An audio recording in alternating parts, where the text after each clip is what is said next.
You know, I've been thinking, just as I walk my days, I don't mean walk like physically, but live through my days, my journey. Um, every day is different. Every day is different. Every day of my relationship with God it's a living relationship. It's not like going through the motions kind of thing. And when I do just go through the motions, I feel disconnected from the Lord. And that hurts. That breaks my heart. That is not, you know, to be unexpected that we have times. We have times where we fall into being lazy or complacent, or maybe just, because you can go through the motions of a practice and be complacent. You're just going through the motions but not connected. And we're meant to connect. We've been created to connect on a soul level, on a spiritual level. And so my relationship with God is like that. And I've kind of been feeling a little bit disconnected, and I've been going through wonderings, as I vacuum the pool, my mind is going, and I'm regrouping, and letting my mind kind of daydream a little bit, think about things. I mean, it goes to interesting places, interesting memories, interesting thoughts, trying to regroup, and I think that's how our brain works. When we sleep, when we daydream, when we, rest, there's a time for our brain to reboot and to kind of connect different ideas and draw things together and make conclusions. And so, these different times where I'm doing a task that doesn't require a lot of mental energy, I enjoy those moments because I'm just like thinking through things, and I'm looking for God's truth. I'm looking for Him to speak to me, to settle my spirit and in my heart, Also,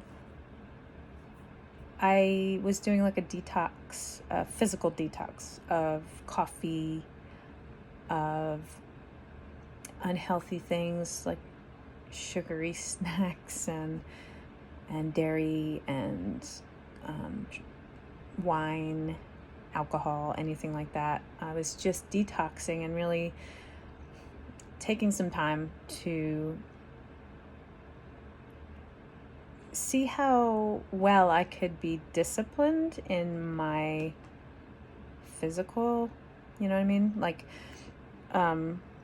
saying no to myself, denying myself of things that I want just for the practice of denying myself things that maybe have control over me, or that I just say I don't care when I do. I don't care. I'm just going to eat this, second coffee cake because I want it. I'm not hungry. I just want it. I'm bored, and it's just kind of, the pandemic has been a little bit of a challenge that way. So being home, I still don't have any musical theater lined up for quite a while. So yeah, it's been an interesting time for me. So anyway, I read this scripture today, and I was praying this over myself because it's so good. And it's in Ephesians, and it is a prayer. It's actually a prayer that the Apostle Paul was praying over the churches. He was sending a letter to them, and but this is so applicable to me right now. And I'm changing the words to point it at myself, to speak to myself,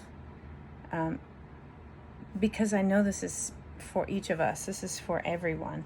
So Ephesians 3, I'm not sure what verse it is because it's so small. It's hard for me to read. I think it's 17.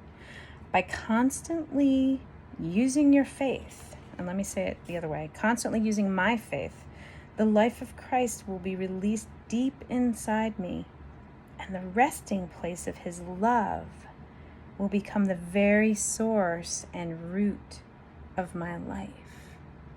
That's like my life's desire. His love to be the very source and root of my life. Then I will be empowered to discover what every Holy One experiences, the great magnitude of the astonishing love of Christ in all its dimensions. His love, that is it. Like, it is beyond. Let me keep going. How deeply intimate and far-reaching is his love.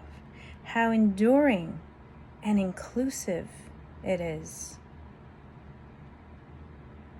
Endless love beyond measurement, and it transcends our understanding. This extravagant love poured into me until I am filled to overflowing with the fullness of God.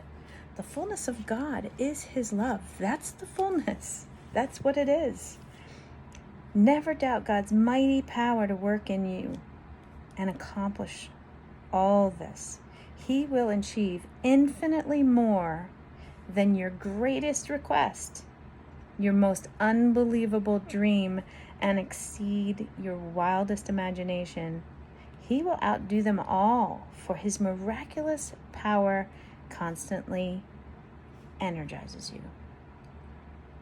If I am not in touch and I am not in that place of connecting with the Lord, with Jesus, and that intimate place, then I'm missing out on his love filling me. And it's just, life's not worth living without the love of Christ flowing. And I want him to constantly energize me. Like, I don't want a day to go by. I don't want a moment to go by. I do sometimes, lots of times, allow that, because of this world and because of getting caught up into, I'll listen to some news report or read some article, and I get swept into this other thing, as if the world has anything to offer in terms of hope. Does not come from the world. The hope does not come from the world. The hope comes from the Lord and his astounding love, his immeasurable love. The dimensions are, there's no measurement. There's no way to measure it. It's beyond, and it's beyond our understanding. However, he just will continue to find that resting place in us where we can be rooted. It can be our source and our root of our life. And so that's where my hope is. It's an amazing love,